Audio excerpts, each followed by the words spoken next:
La queue s'allonge devant ce convoi alimentaire stationné à Sagaing.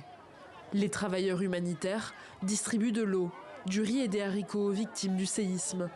La ville est le chef-lieu d'une région gravement touchée, dont certaines localités sont restées inaccessibles à l'aide d'urgence internationale selon l'ONU.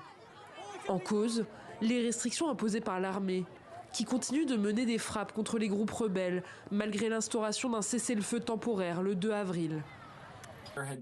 Depuis le tremblement de terre du 28 mars jusqu'à jeudi après-midi, nous avons eu connaissance de 53 attaques qui ont été signalées et sur lesquelles nous avons enquêté activement.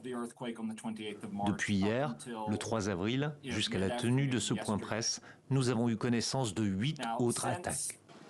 À coups de frappes d'avions et de drones, mais aussi de tirs d'artillerie, la guerre civile se poursuit au milieu des décombres.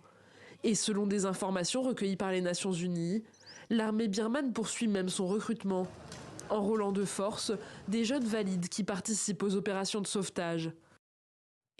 En Birmanie, les actions de l'armée aggravent la situation humanitaire désastreuse qui a suivi le tremblement de terre meurtrier. Le haut-commissaire des Nations Unies aux droits de l'homme, Volker Turk, souligne que l'annonce d'une pause dans les hostilités par l'armée birmane et le gouvernement d'unité nationale doit être suivie d'un accès immédiat et sans restriction aux secours et aux équipes des travailleurs humanitaires à toutes les personnes dans le besoin.